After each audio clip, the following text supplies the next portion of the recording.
कहानी की शुरुआत होती है एक छोटे से गांव से जिसका नाम था गरीबपुर। जैसा कि नाम से ही जाहिर था, यहाँ के लोग बहुत ही गरीबी में जी रहे थे।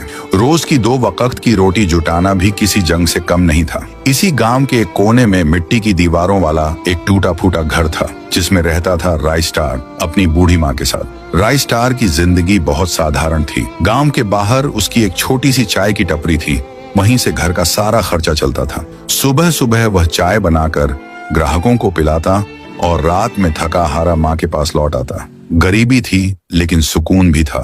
लेकिन किस्मत को यह सुकून पसंद नहीं आया। एक दिन रायस्टार अपनी माँ को शहर के बाजार ले जा रहा था बाइक पर। रास्ता सुनसान था तो उसने रफ्तार थोड़ी तेज कर दी। माँ ने कहा, बेटा धीरे चला। लेकिन बाइक की तेज आवाज में रायस्टार को कुछ सुनाई नहीं दिया। तभी एक काली एसयूवी अचानक सामने आ गई। एक भयानक टक्कर हुई। रायस्टार सड़क पर गिर पड़ा और कुछ पलों के लिए उसकी आंखें अंधेरे में डूब गईं। जब होश आया तो देखा वहां लोगों की भीड़ जमा थी। उसने खुद को घसीटते हुए माँ तक पहुंचाया जो जमीन पर खून से लथपथ पड़ी थी। आंसू रोकते हुए रायस्टार चिल्लाया, माँ माँ। अचानक एक एम्बुलेंस आई। रायस्टार ने माँ को उठाया और सीधे अस्पताल भागा।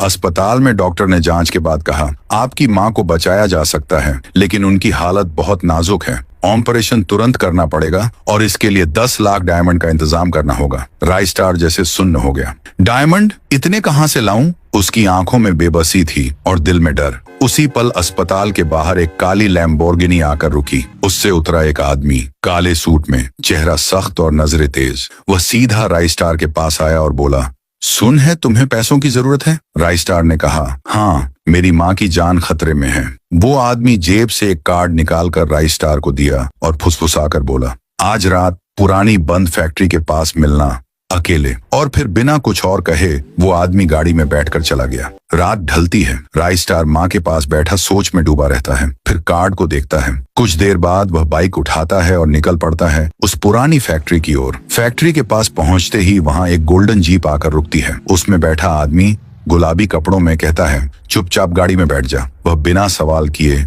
बैठ जाता है। जीप में कुछ और लोग भी होते हैं, सबके चेहरे डर से सने हुए। अचानक जीप के अंदर से एक गैस छोड़ी जाती है, एक अजीब सी नशे की गंध। रायस्टार की आंखें भारी होने लगती हैं और वह बेहोश हो जाता है। जब रायस्टार की आंखें खुलती हैं तो वह एक बड़े से हॉल में होता है, कपड़े बदले हुए, हाथ में एक नंबर लिखा हुआ। वहां उसके जैसे और भी कई लोग खड़े होते हैं। तभी पीछे से एक भयानक सी आवाज आती है।